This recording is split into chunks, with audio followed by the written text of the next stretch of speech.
तनख्वाहदार आदमी बर्बाद कर दिया गया है।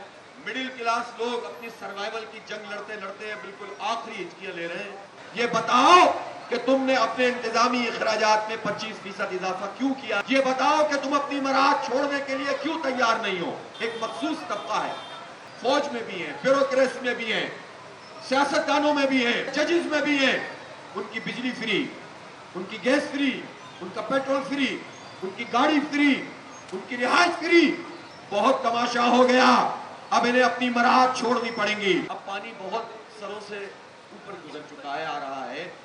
वो कहते हैं ना, पुलों के ऊपर से गुजर गया है, पुलों के नीचे से गुजर गया है।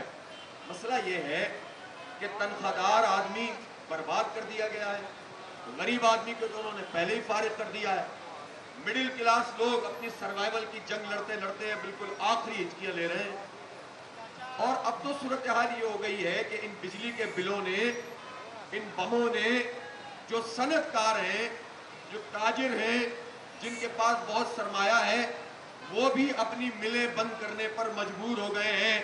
जब एक सनत बंद होती है तो हजारों लोगों का रोजगार खत्म होता है। लेकिन इस हुकूमत के कान पर जू नहीं रह गई और ये मुसलसल ये कहकर के IMF हमसे कहता है कि बिजली की कीमत बढ़ाओ, गैस की कीमत बढ़ाओ, पेट्रोल की कीमत बढ़ाओ। ये सूरत हाल हो गई है कि अब जीना दूभर हो गया है।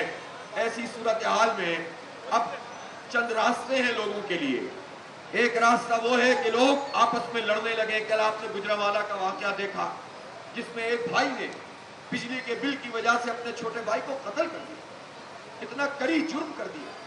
लेकिन हालात का संगीनी का अंदाजा करें कि लोग कहां तक पहुंच गए। और इसी तरह से ये झगड़े अब हर घर में शुरू हो जाएंगे तो लोग कहां जाएंगे? फिर लोग अपनी बीवियां जेवर बेचती हैं, अपने घर की चीजें बेच रहे हैं। मैं बहुत सारे लोगों को जानता हूं कि अपने घर की चीजें बेच बेच कर लोग ये बिजली के और गैस के बिल अदा कर रहे हैं। लेकिन अब वो चीजें भी खत्म होती जा रही हैं।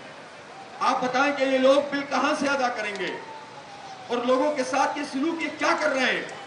इस वक्त अमली सूरत हाल ये है कि तकरीबन हर कैटेगरी के जो किराए के मकान हैं, किराया कम है और बिजली का बिल ज्यादा है। मैं सही कह रहा हूं या गलत कह रहा हूं, बता मैं। और इस सूरत हाल में लाकर इस हुकूमत ने हमें डाल दिया है जिसकी अपनी कोई साख भी नहीं है, कोई इनकी बात सुनता भी नहीं है। इसलिए कि ये फॉर्म 47 की पैदावार है, वोट इनको मिले नहीं है, जबरदस्ती मुसल्लत कर दिए गए हैं। और ये फैसले अवाम दुश्मन फैसले कर रहे हैं। ये इन्वेस्टमेंट कर रहे हैं, पैसा खर्च कर रहे हैं, लेकिन मीडिया को खरीदने के लिए कर रहे हैं, ताकि जब ये हम पर पेट्रोल के बम गिराएं तो मीडिया में 4 लोग कहें कि भाई इसके अलावा तो कोई हल ही नहीं है। ये क्या करें, मजबूर है। ये कोई मजबूर नहीं है। ये बताओ कि तुमने अपने इंतजामी अखराजात में 25% इजाफा क्यों किया है जब हालात ये हैं? ये बताओ कि तुम अपनी मराहत छोड़ने के लिए क्यों तैयार नहीं हो? तुम पेट्रोल फ्री इस्तेमाल करो। एक मखसूस तबका है, अफसरान का, फौज में भी है, ब्यूरोक्रेसी में भी है, सियासतदानों में भी है, और इसी तरह से जजेस में भी है। उनकी बिजली फ्री, उनकी गैस फ्री, उनका पेट्रोल फ्री, उनकी गाड़ी फ्री, उनकी रिहाइश फ्री। और मुसीबत किस पे डाल रहे हो? गरीब के ऊपर, मिडिल क्लास पर। और हम ये बिजली के बिल अदा करते हैं। बहुत तमाशा हो गया, अब इन्हें अपनी मराहत छोड़नी पड़ेगी। ये धरना इनसे मराहत कम करवाएगा, छुड़वाएगा इंशाअल्लाह।